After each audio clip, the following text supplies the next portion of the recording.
Good afternoon everyone, and thank you for attending this session. We have kept this session a little open, and also basically we wanted to focus on one aspect, and that is the International Year for Rangelands and Pastoralists.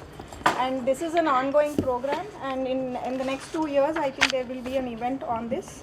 And one of the aims of the network is that can we kind of come up with strategies or activities that we can concretely contribute to this ongoing process.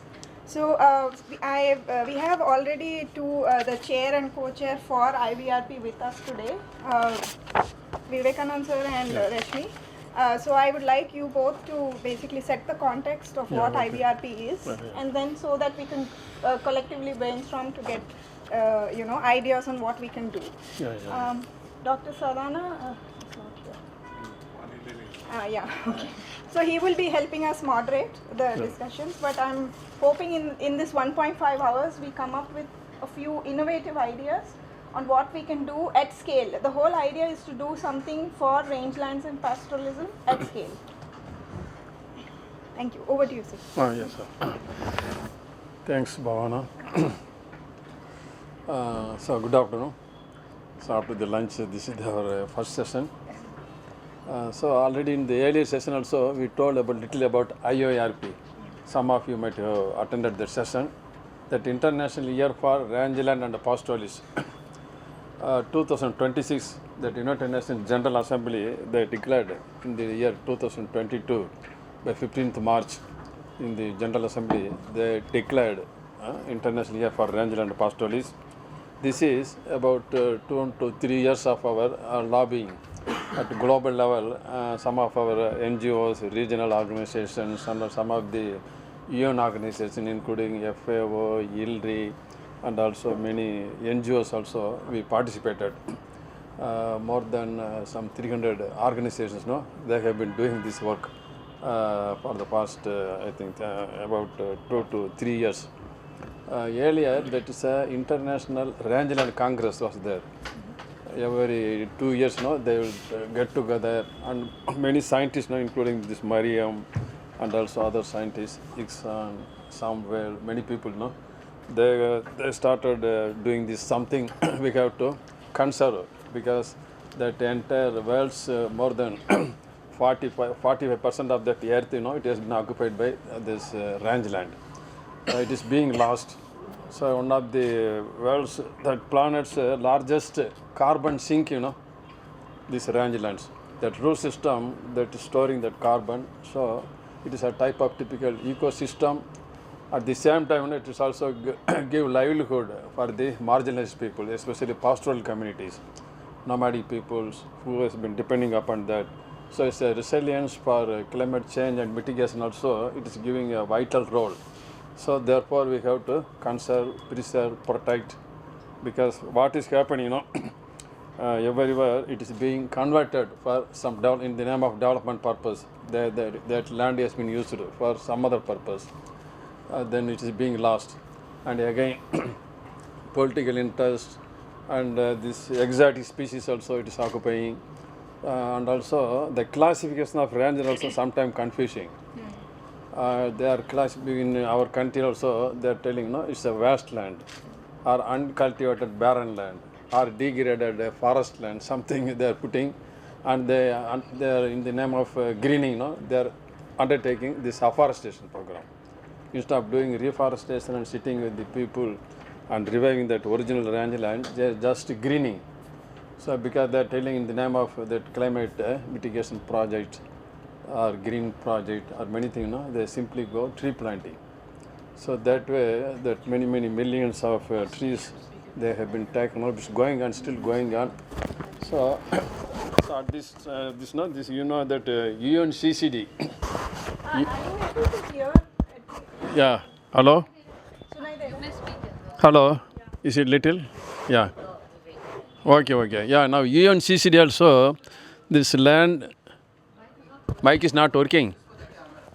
Oh, shit. Okay. Camera mics are only. about this. Mic नहीं इसके बाद mic inbuilt है तेरा आएगा आवाज थोड़ा light ये automatic sensor है सेंसर इसमें Okay, I'll let it speak little. आती है आवाज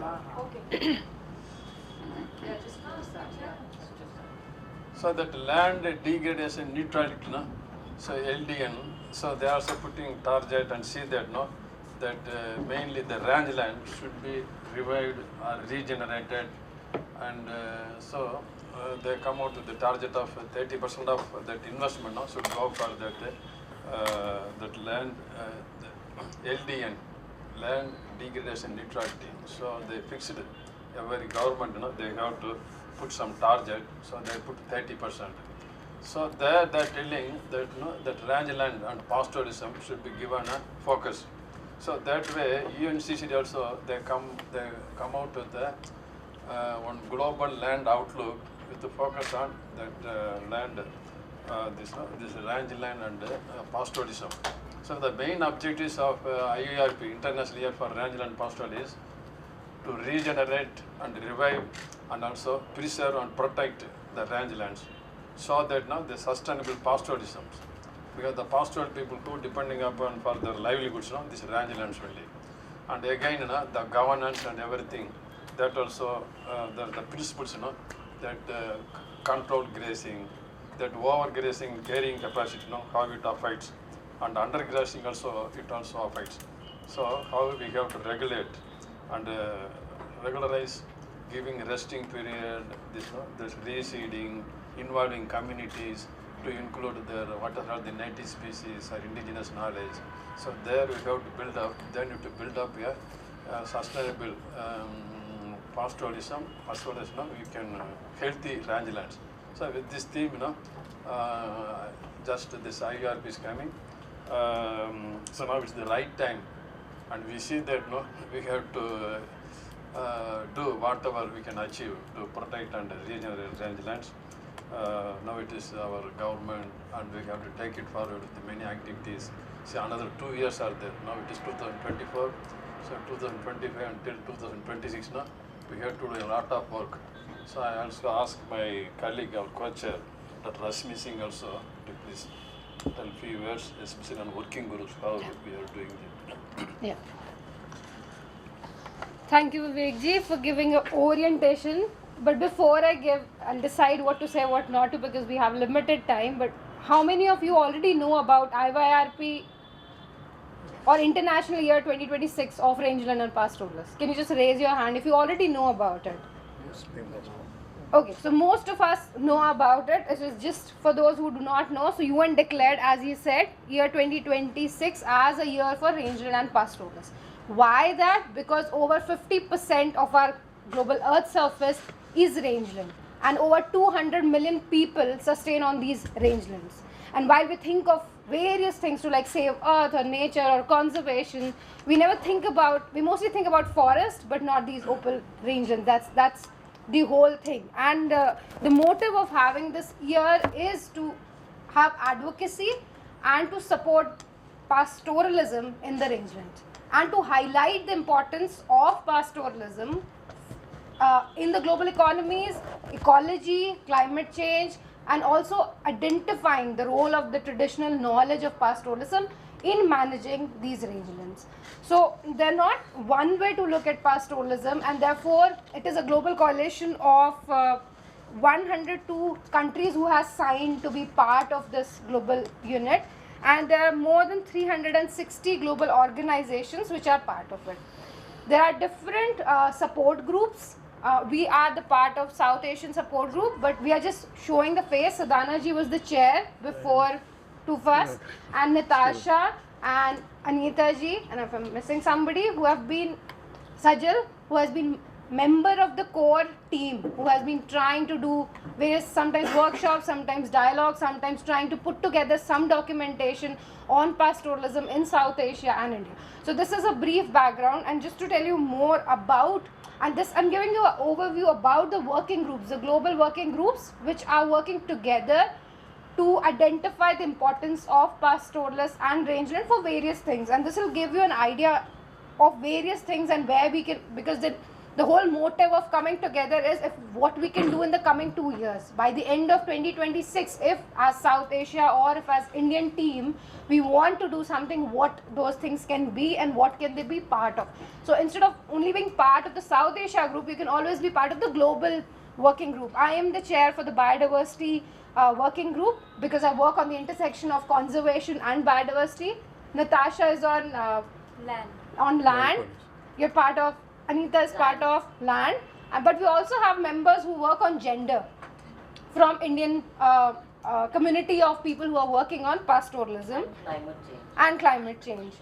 So the working groups include pastoralism and gender, pastoralism and land right, pastoralist economy, and any of you can write either to Vivekji or to me to put you in touch with people who are part of this global working group. Pastoralist youth, very important because we want to bring the youth back into the system. Pastoralist and water, because water, both pastoral areas and water, both commons, both under threat, to very important to sustain pastoralism is the water commons. Rangeland and biodiversity, where I work on showing the importance of pastoralism and grazing for saving the rangelands. And then pastoralists and climate change, which and all of this overlap in terms of what they are doing, the work that they are doing. And you can have a look at the website, which is called iyirp.info, to get more details on the kind of work is happening. You can get in touch with the chair. So these are the things or the main keywords that we can work on. Now the motive is to suggest from your side, if you're already working in any of these areas, and to give us a promise that you're going to work together for the next 1 and 2 years and bring something out from the Indian community or the South Asian community. We already have people working together, but now the floor is open on anything that you want to do. There are some ideas which I have. One of them is like highlighting or documenting the case studies where we have regained the access to the commons, and Sajal was telling me about some of the success stories. But like we've been told that it should be scale. So many of you could be researchers, many of you could be filmmakers, and how we can all come together and work together, and try to keep yourself very brief because we only have 1 hour. So if there's a gist of what and where you want to work, I will be making a list of names of what and what we can do. Harshit is also doing that.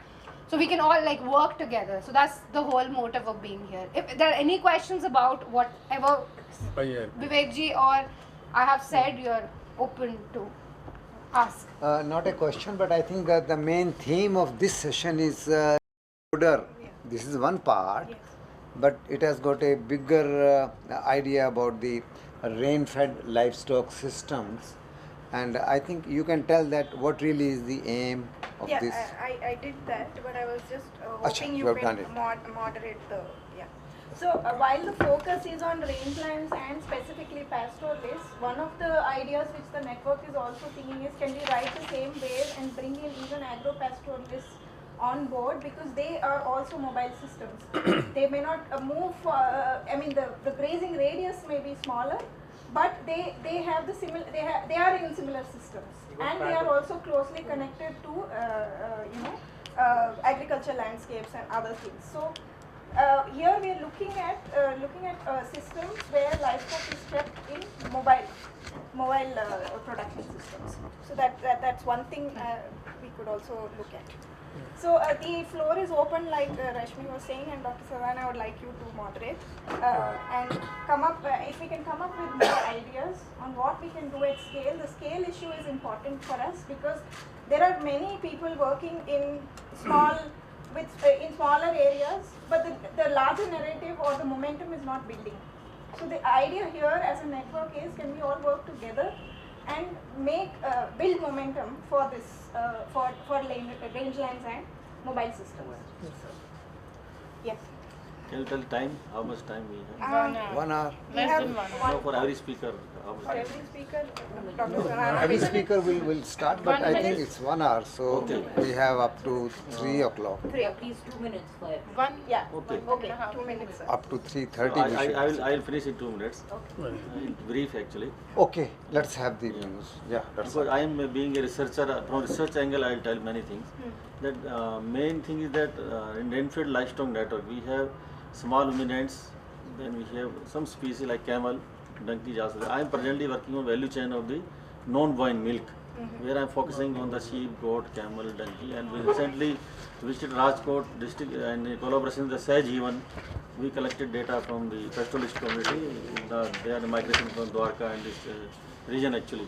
Similarly, in Urmul Sivan Samiti in Baju, I went there for camel milk value chain camel milk. So they are collecting camel milk and it is going to RCDF Bikaner for sale actually around 200 liter per day they are selling actually. These small efforts are there. So what I want to say that main today also Secretary Animal Secretary visited our institute. The main her focus is also there that you just document these things on macro level actually. Earlier I work in Kajri, Jodhpur, Pali, then I was working for Ed Zone only.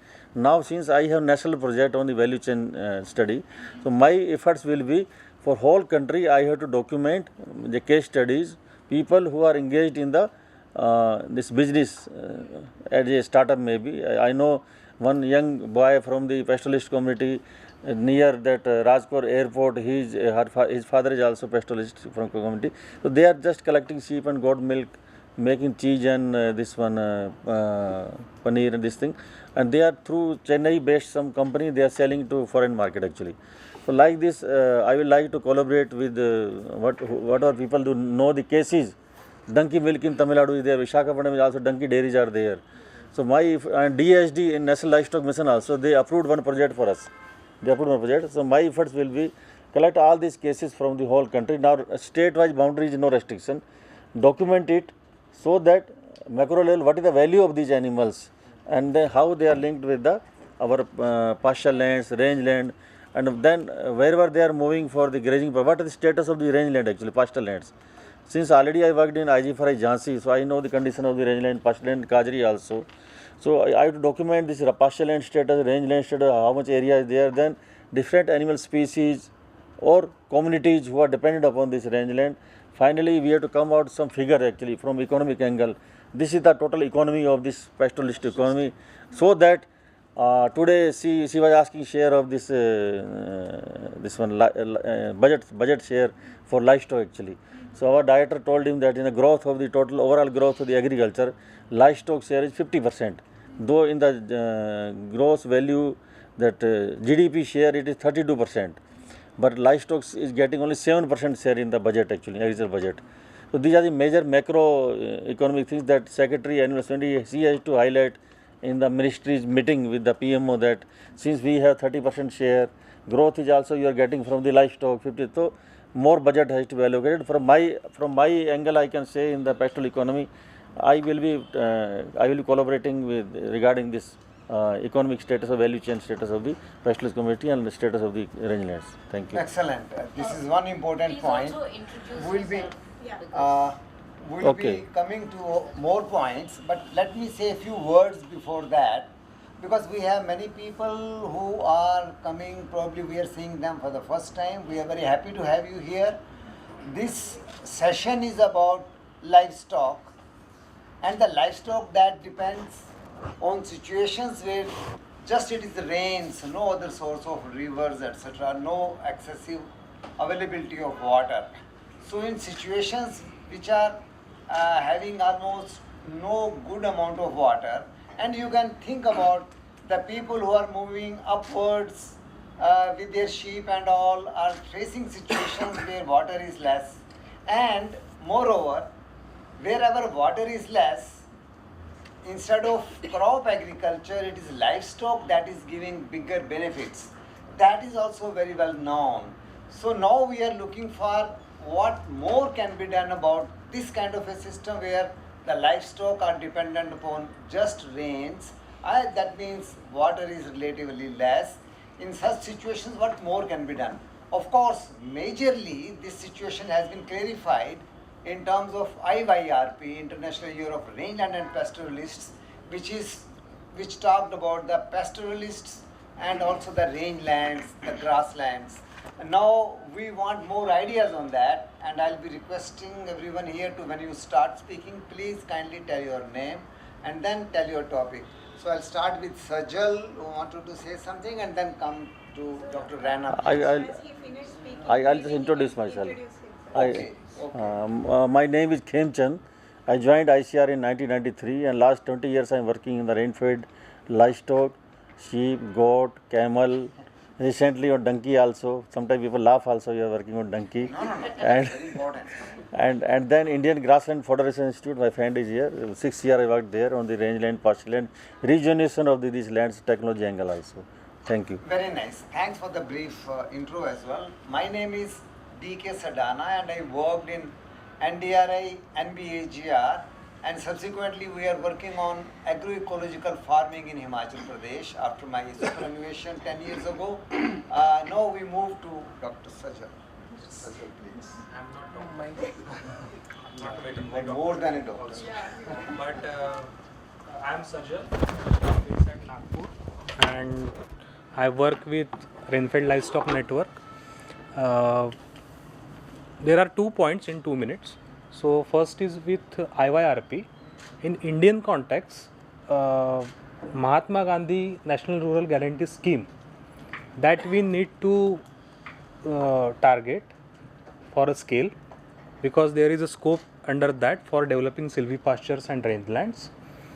Second is for Dr. Khemchand has initiated. Sir, it is only for milk or non-bovine milk only, not other products. Other products also, value chain, Like, milk products also. see, we only Chhattisgarh state has work on that. In the morning, we were in that session about dung and droppings. That also in collaboration with other scientists, Anil is there. We are Yeah, so that is huge potential for us in Indian context, also for reviving the rangelands, because humus content in the soil is degrading day by day, and even for the food systems also, in agriculture also. We are starting from Gujarat actually. Okay, Dung part. okay. So these are my 2 submissions for the. Yes, dung, urine, all these Yeah. are droppings important. We'll move to Dr. Rana, please. No, one by one. I mean, she raised her hand.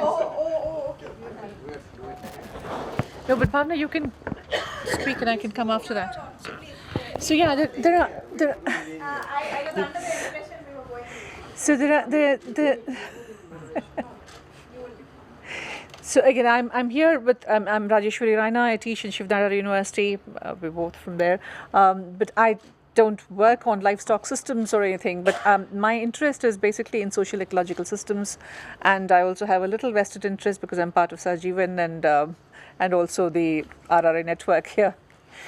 For me, I mean, I'm very interested in this value chain thing, but I think one of the well, let's say, obvious gaps, which was discussed in the previous session also, roundtable on ideas of research for further research. One of the key problems is that by estimating economic values of, well, rangelands, livestock in and rangelands, grass and others, we miss out on a range of, well, let's say, values that are not just exchange values. It is not just market exchange values. So there's a range of use values which are not counted, but which appear in every case study. There's a lot of description on use values, on use values for human and non-human populations, on communities. So I think those must be documented too. That's one submission. The other is direct and indirect values. Direct values, like you said, droppings. Yeah, sometimes for penning, farmers pay the pastoralists, but there are indirect values of various sorts. Indirect values that we don't seem to count at all, and I think that's important. And I mean, these are the 2 things that we should, from an economics lens, keep in mind. But 2, again, in the previous session, one of the things that was mentioned was commons, commons-based livestock systems as social formations that are really crucial in across the world. We did this, I mean, not that I was part of the writing team or anything, but I contributed a little to this. Bhavna was involved in this too. We were all involved in a little publication called Valuing Variability. So our ability to live with variability is what rangelands teach us. It is rangelands are variable. It's not a uniform cultivated terrain. It is marked by high variability in terrain and in terms of its properties, emergent properties and so on. So I think we need to bring back the idea of variability, and well, One is documenting whatever is there and available in case studies, but also investing a little more time and bringing in other disciplines that study variability. I think we should make that an important part of the IYRP agenda. Why is variability important for us? Because in climate variability and change, that's why we started talking about climate variability. And somehow variability is just dropped out of it. Everybody talks about climate change, whereas it is intra-seasonal variability that affects livelihoods, the commons, and all this most. Yeah, I think these are the two submissions I have. Thank you. Thanks for expressing the point about the use values from livestock. We all know, friends, my junior friends here, that livestock gives so many things.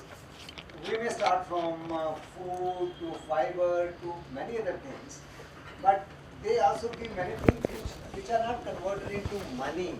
So to that extent, livestock are not really appreciated to the extent. They are appreciated only for milk. You know, today what's happening is produce more milk and the animal has a value. Otherwise, the animal has no value. But no, as you have just heard, dung, droppings also contribute a lot, and there are many other values which are generally non-tangible. You may not be able to measure them, you may not really, but today there is less of appreciation of that. Sajal had presented about the Manrega.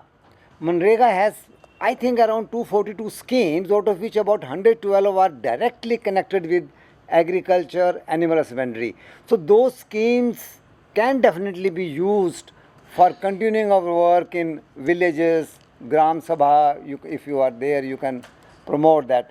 Manrega support can be taken for so and so schemes which are connected with livestock development, agricultural development, natural farming and all.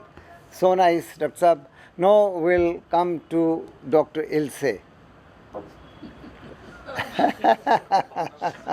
Yes. Everything has already been said. What can I add? So, no, I mean two points that strike me when I think of pastoralists and rangelands, and which I think appeal to the general public. Maybe not so much to the policymakers we're trying to interest, but the general public. The urban Indian is interested in animal welfare, and secondly in the quality of the food that food products, and both of these are excellent in mobile pastoralist systems, and I think we should somehow emphasize that. And it would be great if there could be some research actually looking at comparing the nutritional quality of milk produced in a stall-fed system and ones that is produced in on biodiversity systems. Yeah. Being consumed, which is neither of these two. What? Common milk being consumed is neither of those two. So But one thing I also wanted to mention, you mentioned agro-pastoralism. I don't think we should distinguish. I mean, they are part. I mean, everything that's mobile is counts. We don't want to break it up. Yeah. Thank you so much. A very important point has been brought here in terms of quality of the animal produce. In the extensive system that we know, like pastoralists are following, and many people who follow extensive kind of, intensive is the one where a large number of animals are kept and then produce is taken from that. Compared to that, the more prevalent India's extensive system, the quality of food that is coming from there needs to be compared enough well under this project, so that we know we know it, generally we know it, but we want the matrix there that is missing, how much better that kind of food is there. So others, if they want to make a point, Somebody there. yeah, we'll get from there and then we'll come back. Yes, yourself, please. I'm Dr. GPA Jala. Your good name, please. I'm Dr. GPA Jala. I'm a botany from Devamandi, Rajasthan. So when you're talking about the rainfed livestock and things like that, so I will focus something else, like how we can do this participatory documentation of the traditional knowledge of pastoralists. Like you can say they are having their traditional healing systems to treat the different element and livestock element. So why we should not include and rainfed livestock you're talking about. And secondly, the developed cadre of the ethno-veterinarians who are these folk healers or traditional healers who are giving the traditional this treatment to the livestock. So we should develop a cadre. So it will be protect the traditional knowledge as well as the promotion of this low-cost healing system and among the livestock. And secondly, how we can do this kind of some breeding, feeding and housing management for existing indigenous breed of livestock in the rainfed area. So it can be increase the productivity of that. That's all. Thank you. Thank you. Besides housing, he brought out a very important point about the ethno-veterinary system. There is an allopathic system. Compared to that, there is ethno-veterinary where they use the herbs and local items in the families for treatments. By chance, Dr. Sahu has probably left because he had to catch the flight. And this is the point which Vivekanandan is also expert on the ethno-veterinary practices. But this point has been taken and noted that there is a need for documentation in that, so that for the different regions, and that has to be region specific. You go to a state and the state has its own. Within a state, you go to a region, smaller place, and they have their own local, because the local kind of biomass, the local kind of plants, herbs, systems people follow, and the knowledge which is coming down. All those are very important. So now we shall have next one from Dr. Anita. Yeah, I think one thing that can be addressed here is the reasons for the sacralization of nomadic pastoralists. And I think there's no bigger reason than the lack of education facilities for people who are mobile. So in Kashmir, for instance, there are mobile schools, and to some extent, it's really helped to check, sedentarization for parents of children who are at least in the primary school level. So, I mean, I don't know how we plan to even do this because IYPR has no funds of its own. Yeah, so I mean, we are taking suggestions, but do we have any tangible way of really taking these suggestions forward?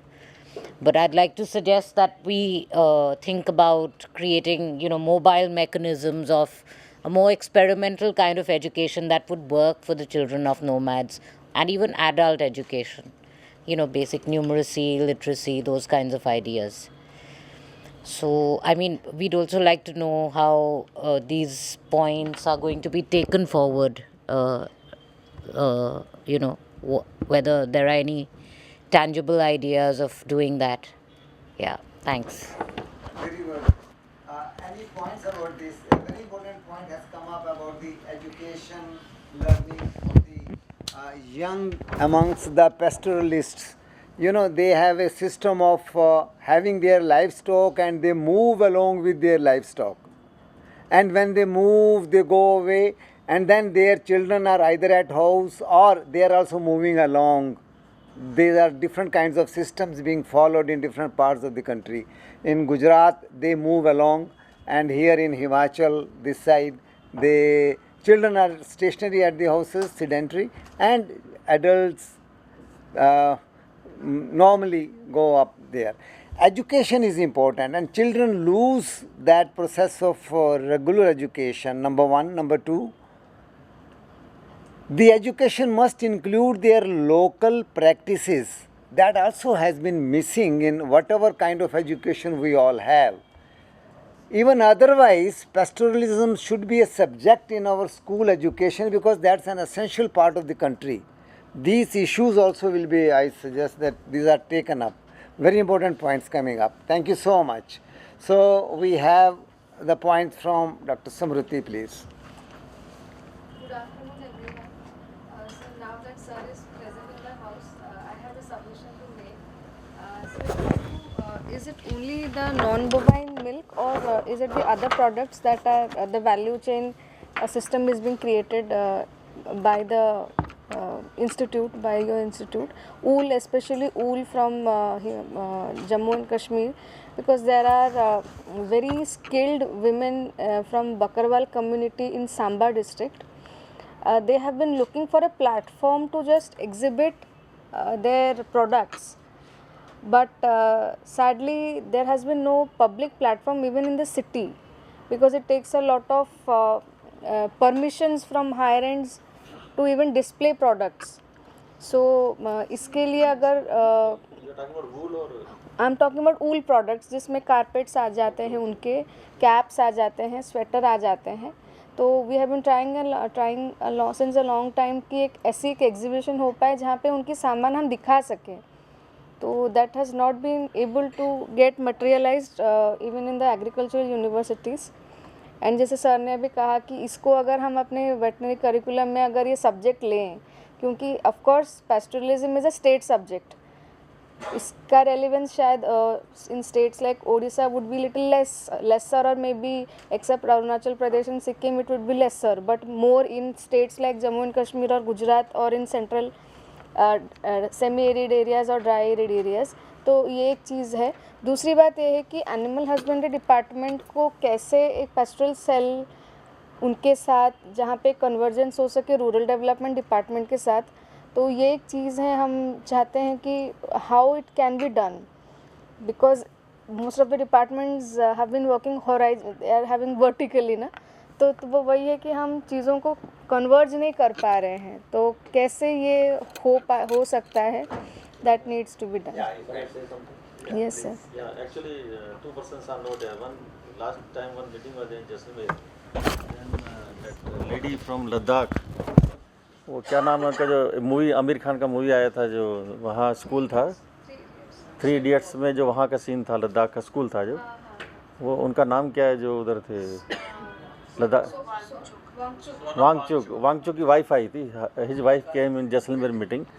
And she was saying that that sheep wool they are using to increase the temperature from minus to the plus side actually. So they created some huts like thing in the Ladakh and used by army also. And Urmul Siman Samiti Ansul was there. I don't know. Anshul Oja is not here. Yeah, his sister is there, I think. He's in the conference. Okay. Ansul का sister इधर देखा था अभी मैंने.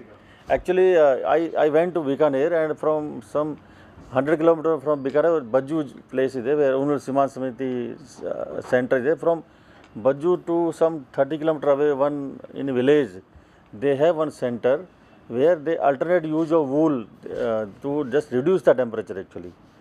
Just like this wall, no? In between the wall, they are using sheep wool actually to bring down the temperature actually. So we have to find alternate use of these things, wool. Otherwise, what happening? Due to coarse quality actually, we are importing wool from Australia and other countries, and our farmers are not able to sell the wool actually. Earlier 40-50 rupees. Now I know Purushottam Sharma, we also have sheep and goat in Ajipari farm. I was that committee chairman. I was assigned the duty to go to Jhansi market, find some buyer for that, but I could not find the buyer for sheep wool. Still the wool is there maybe. So we have to find alternate use of this. There is a whole wool program, and they have tested wool insulation, making wool mattresses. There's lots of innovation already going on within the CSO sector on wool. There is a whole innovation there. In that, what you know? No, Center for Pastoralism is a whole initiative. Okay. CFP, yeah. Okay, we'll. Then only if you find alternate market only, no, then some buyers will be there from. Then we can.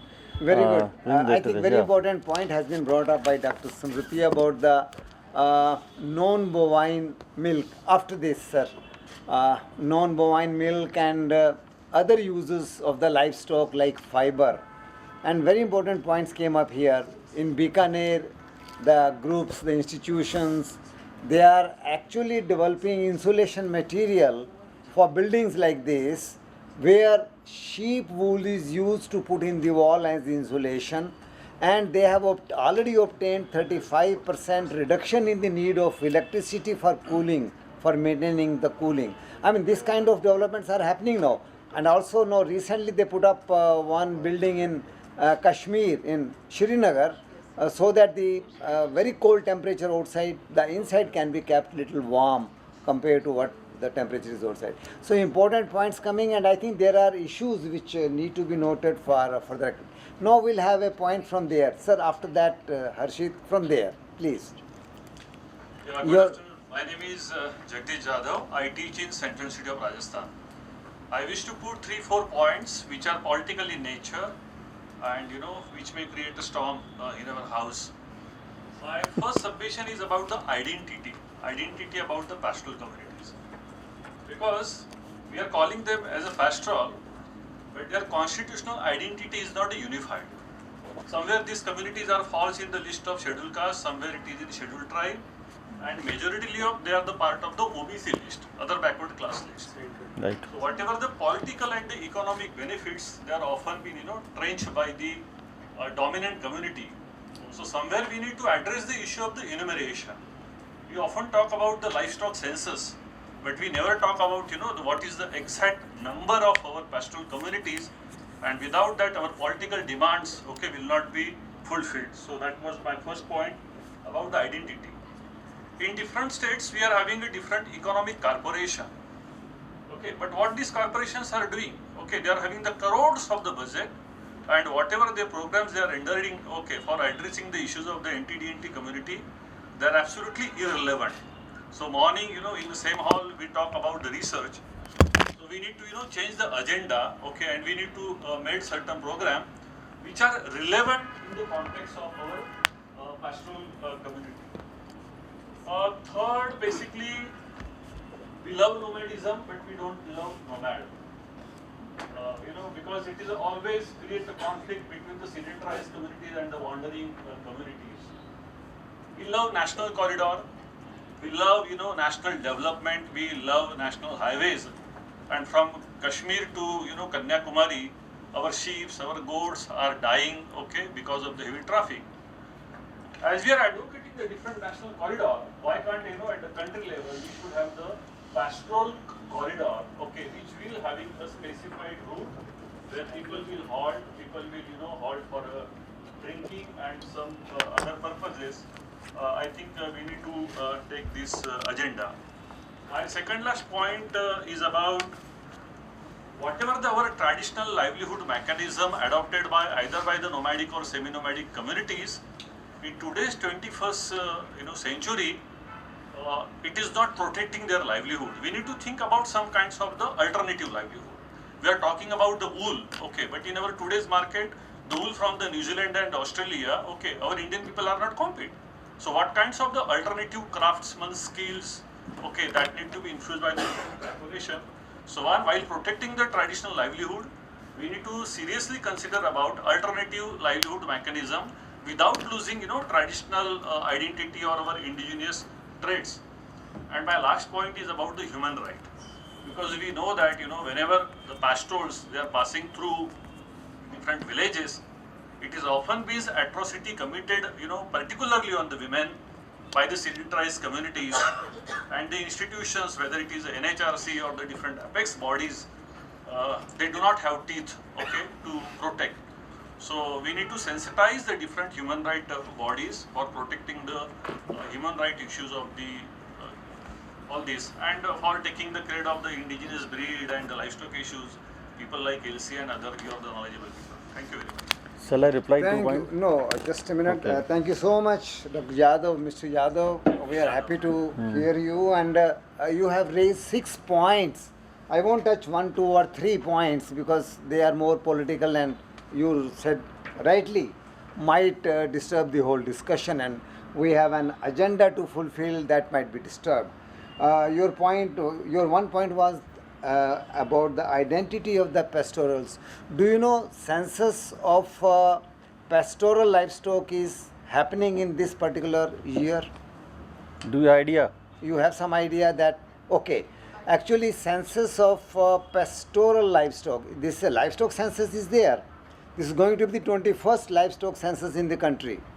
This time, for the first time, there is a column placed so that we can know whether the person who is keeping the animals, sheep or whatever, is he a pastoral, is he following pastoralism or not.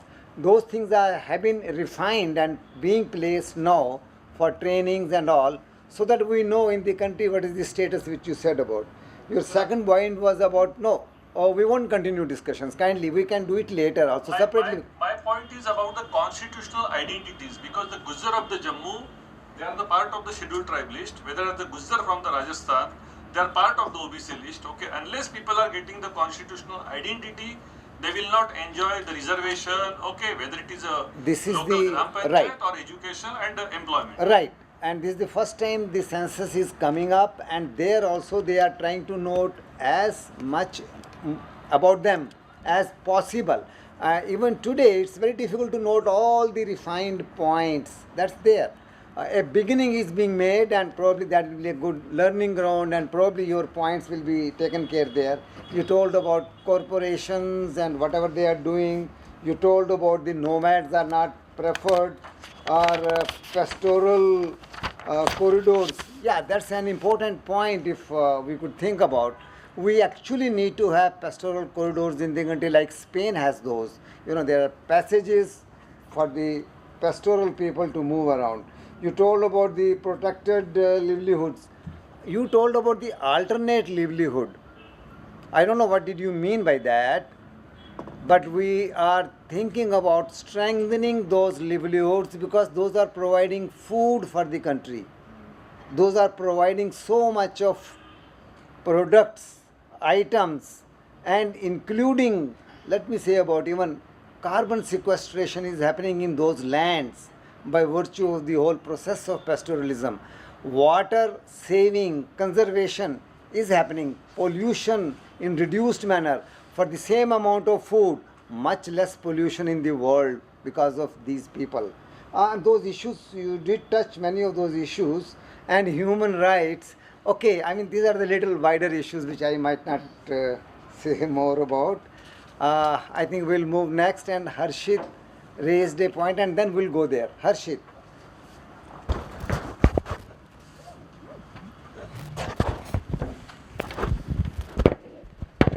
So I had 2-3 points. The first was something that I've been thinking about since I started my work with livestock, was role of livestock in, or including livestock in CFR management. So whenever we talk about CFR management, I have seen a lot of people working on the biomass tracking, putting the vegetation plots, counting the biodiversity. But there is also something that I learned recently, was that they also leave the livestock in the forest, because first the livestock get the feed, and other thing is the livestock are important to maintain the forest. So again, these are more on the research and evidence building, which I want to stress on. So there should be something on this line. And then there is one more, something that is very hard, I think, at this point, but looking at the service of how livestock grazing can help in preventing forest fires. So I know one team of people working in BR Hills on forest fires, but they at the moment do not have livestock, or they want to include livestock, but the forest department is not so keen on letting them do the fire experiments.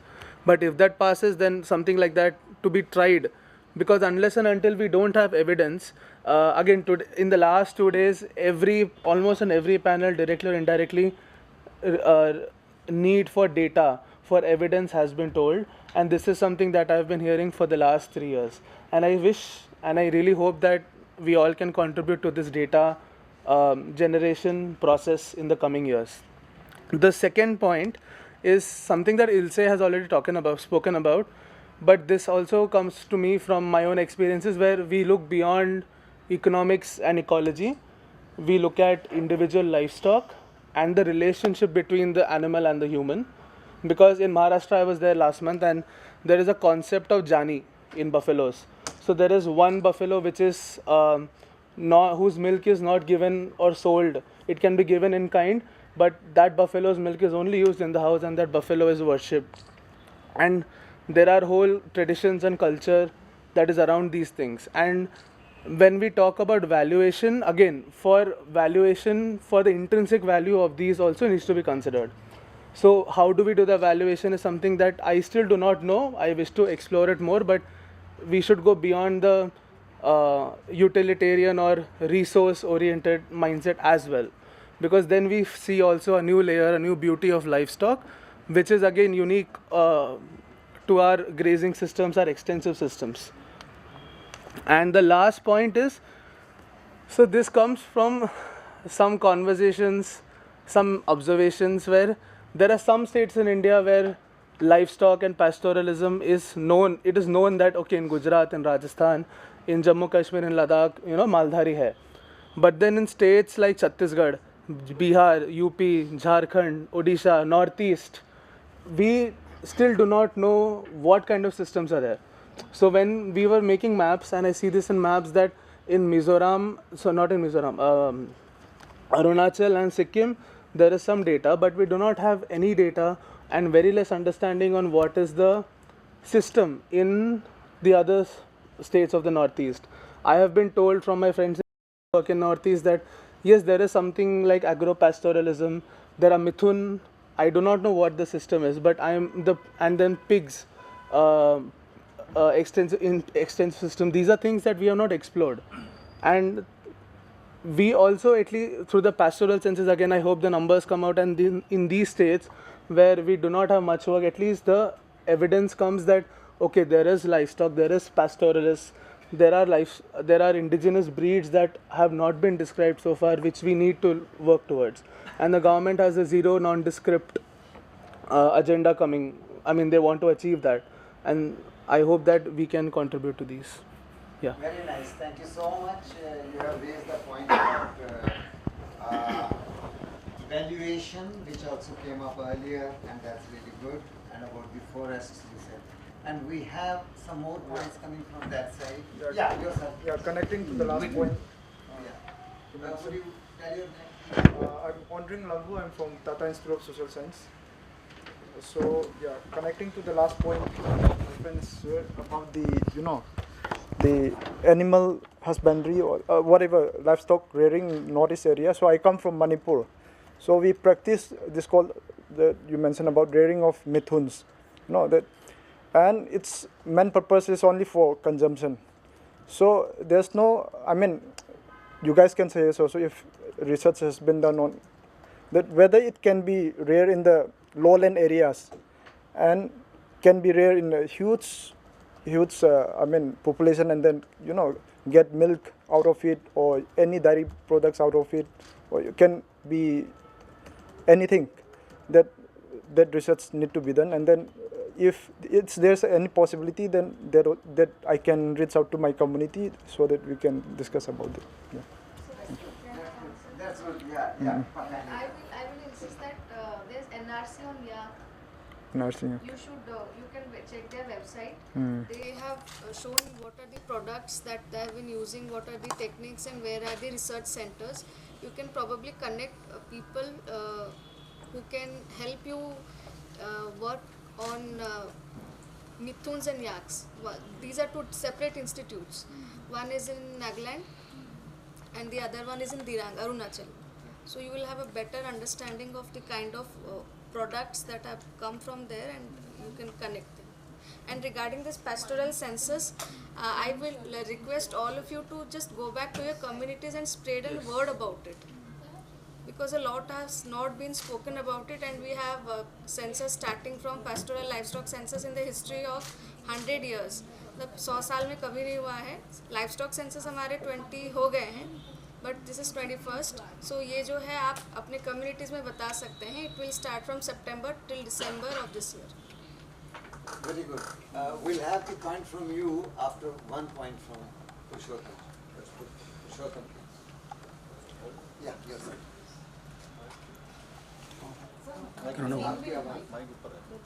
बोलना किसने? हाँ ठीक है. ठीक है. Can these groups can adopt some of the common arrangements in their own location for the purpose of rejuvenation by the seeding only, simple intervention of seeding, simple interventions of soil and water conservation. Whole target will be for the ration balancing of the whatever livestock is living in there, introducing the legume component in these rangelands, because these rangelands are also inhabiting several native breeds of that region. very good quality, unique characteristic breeds. We can conserve but through that way. Then these work can be exchanged or impact studies can be done on community, on the rangelands. So this is one suggestion. Another suggestion is that several of speakers are telling that regarding the product of they have premium quality. But if I want to buy, no access is there. Where to buy from there?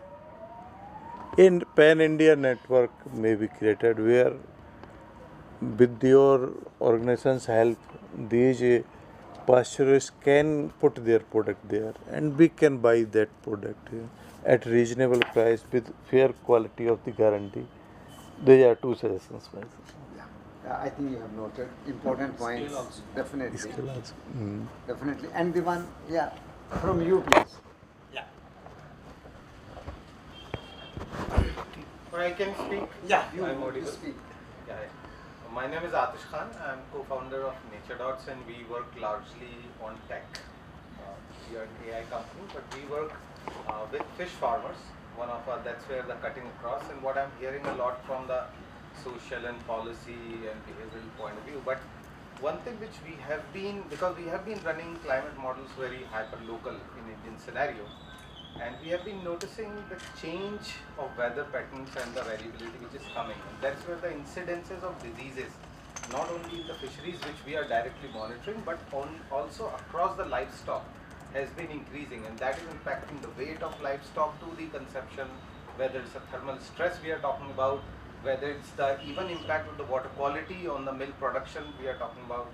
So that is also one whole area which even if we are talking about like pastoral community, or even the other communities who are depending largely on the livestock. One, I think this assumption is there that in the traditional sense of weather and climate, traditional practices works and they have been working since ages all along.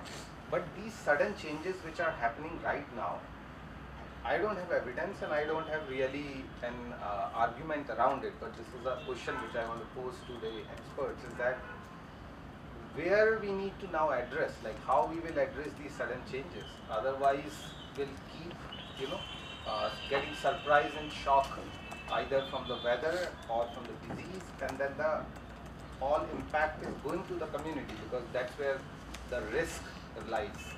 Market never owns the risk. The risk still slowly passes to the producers, whether it's the farmer or the livestock, whether it's the pastoral community. Very good. I think this is a very important point. Yeah, you want to say something, please? Just to add to, sorry. Your good name? Dimple, Dimple working in FAS. The thing which Ashish discussed, like recently, I'm a practitioner working with the communities, and with the health issues, yes, I just 3-4 days ago only I met with a camel herder who is having thousands of herd in Jaisalmer, one of the villages, and he was really talking about this issue about the health, the camel health. And he also told me that the medicines which he used to get from the NRC and from the Animal Husbandry Department for the last year which he used, that is ineffective for this year because the increasing heat and that's what he was mentioning.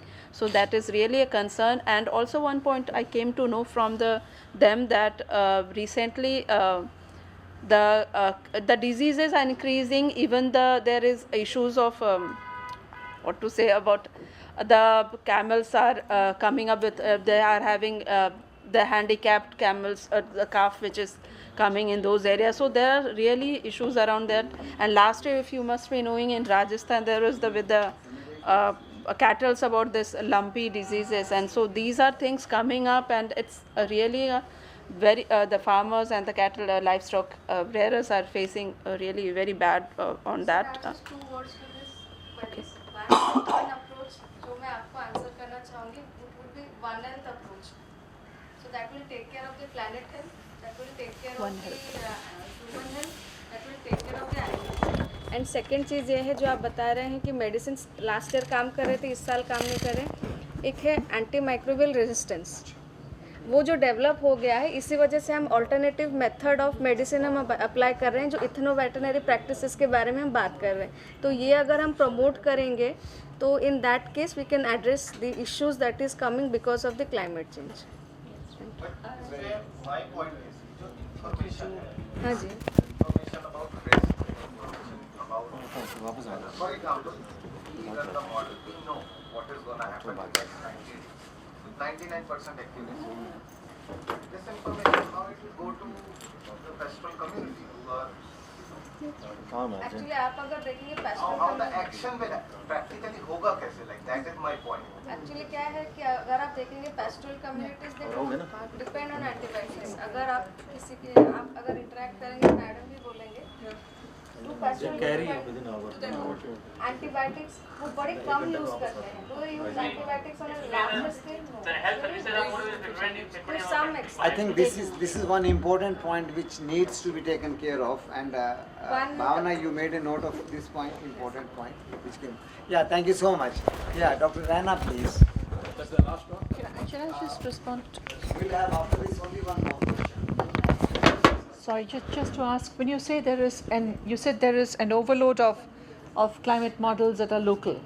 No, my point is there is a clear evidence that weather variability is impacting the livestock. So what were you saying about modeling? People associated with it, but there is this data and information gap.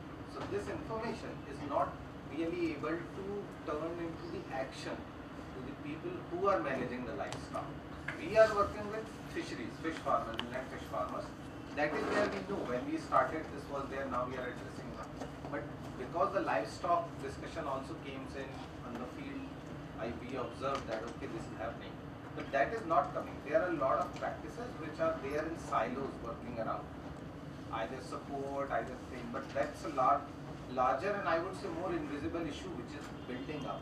Like disease, what she was mentioning, the disease rate has been increasing throughout Southeast Asia and it's as high as more than like 65% cases, with 58% out of those all diseases are directly linked with the climate variability, whether it's thermal stress, whether it's the stress, the humidity or water stress or even the health of water. So, but a lot of this can be sitting, I would say, more of a research, like not translating into action. So, but then important point that he's raising. I'm Jaya, and since I think this morning and then 3 days we've been talking about we working in silos, and then as he's saying that there are links missing, there are gaps between so he's saying that through modeling, digital modeling, he knows, or maybe his teams or the organization knows that this is going to happen with 99% accuracy, say, but the information is not reaching to the community, or the actual person who is getting affected or would be affected. So what can we do? So have an alternative, an approach, a framework where we all can come together like multi-stakeholder, Very sometimes good. platform. Thanks, Jaya. Actually, you have expressed that we should be having a framework so that we can let me tell to all some new people here that what has been expressed is that variability is troubling. You know, the seasons, the climate change, whatever is happening. But let me tell you again that pastoralists have the capacity to deal with that variability. You know, this is their innate knowledge, capacity. Whatever happens in variability, they are able to adjust themselves to that. That is their quality. That is not the quality of the people who are sedentary. And these people who are sedentary will face the problems in a bigger way.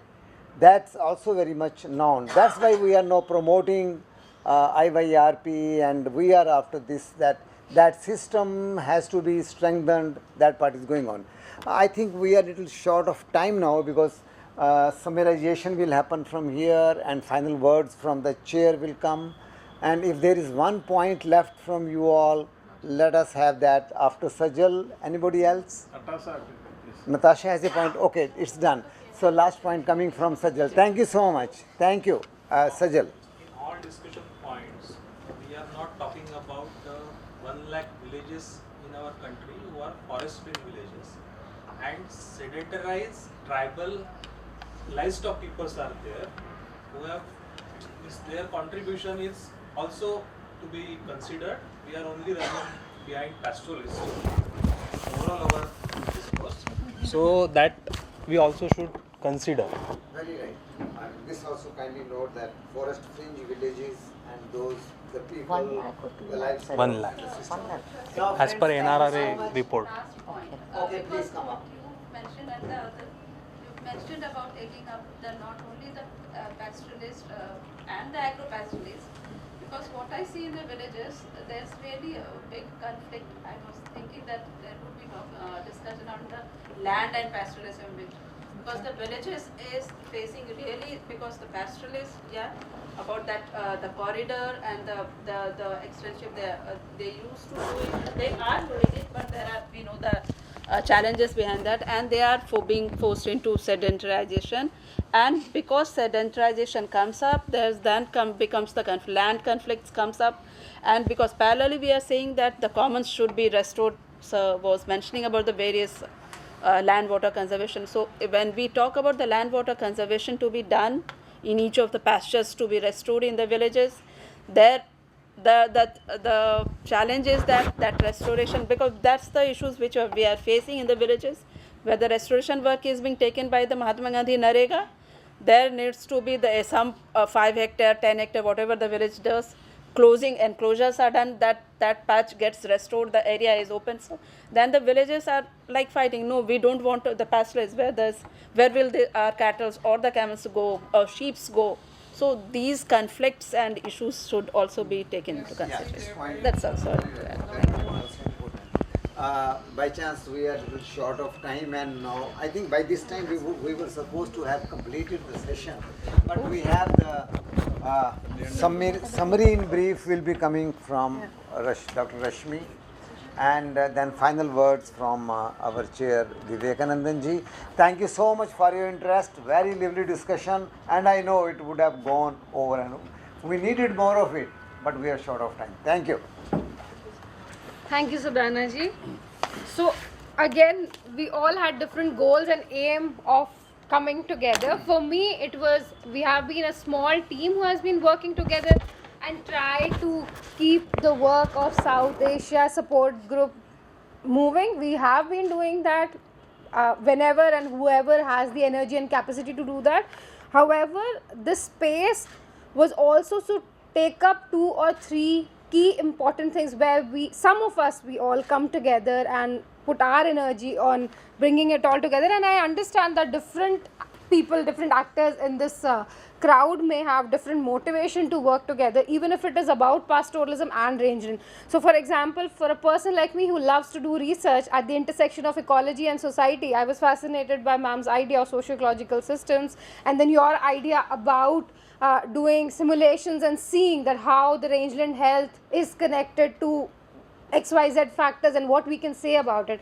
So perhaps 3 or 4 people can come together and think of bringing a publication in the coming few months. That can be one, and that can be research focus on the ecological part. Then similarly, there are people who were interested on the society and culture part of it, like human non-human relationship, like you were saying, Harshit, and ma'am was saying that animal welfare can be one. So 2 or 3 people again can take a lead, because not everyone can be doing everything, but the motive of coming together is if you can have your names and emails on becoming part of different agendas for the coming 1.5, and trust me, it is going to be a very eventful year around. Once you get to be a part of the group, you know how much is happening all across the world on rangeland and pastoralism on various things. And similarly, I mean, society, culture, politics of access, the land policy, how we all can come together. There can be a smaller group and you can all please have your name on that, and we can be all together. There will be several meetings and workshops that we are planning to have in the coming 2 years. And then the third is documentation of success stories of getting back the access of the rangelands. There have been several stories in India. So one of the smaller group, perhaps Sajid can lead it, can work together on documentation of that, and some on restoration.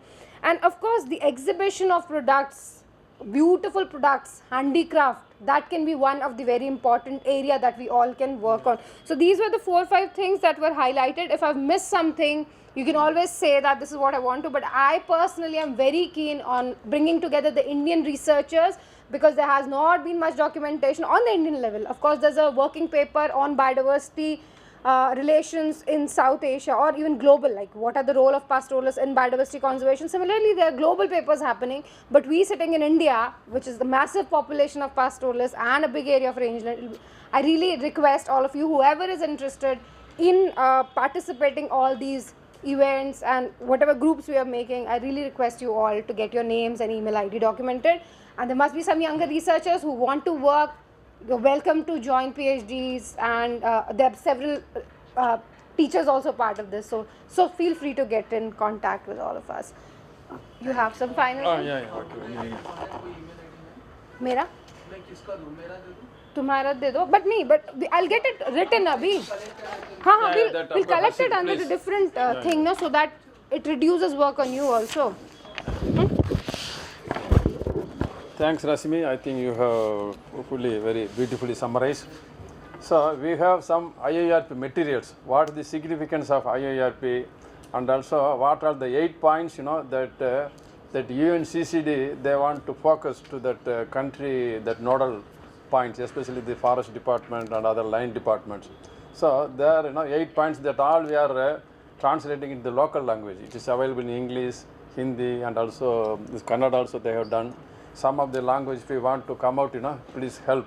We will pass on that original material. So that communication, we have to spread, especially at whatever level. You may be at state level, or at the district level, or whatever, or even at cluster or panchayat level, you can contribute at whatever level. And also we have taken up the matter with that secretary, that animal husbandry, that they sent a letter to all the chief secretaries and also secretaries of the state to see that at least ek panchayat and ek that gochar land, so ek warren land like that. So every panchayat, at least you adopt 5 to 10 hectares or 20 maximum, whatever, that minimum 10 hectares of lands, for regeneration of that local common land or pasture land or range land, whatever. Even drinking water points, renovate, it will be useful for the this pastoral communities, for drinking, for animals, it will be useful. So that letter is already sent. We are also asking that rural development secretary, because they are that revenue land, it comes under that jurisdiction. So they will be also sending. So we are doing some of the policy level issues, allocating budget and everything. But before that, whatever level we can do as a volunteer, as an NGO, or even as a government officials, you can do that for the achieving the objectives of that rangeland protection and preventing conversion of rangeland for other purpose, and that sustainable pastoralism we have to encourage. So with these words, I am very, very thankful for your kind time and also your patient hearing, and we will keep in touch. As Rasmi has already told, we have already one e-group with us, that regional support group for South Asia, that risk South Asia. There are already more than 150 people are there, and WhatsApp group also we are making. So if you give your this mobile number and also email ID, we will include, and we will try to achieve with all our efforts. Thank you.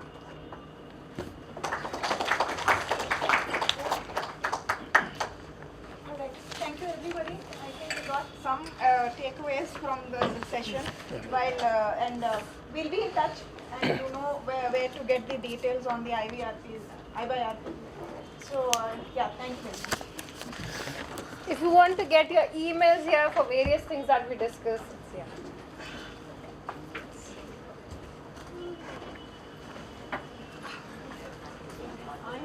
So very good facilitation, moderation. You've done moderation or facilitation?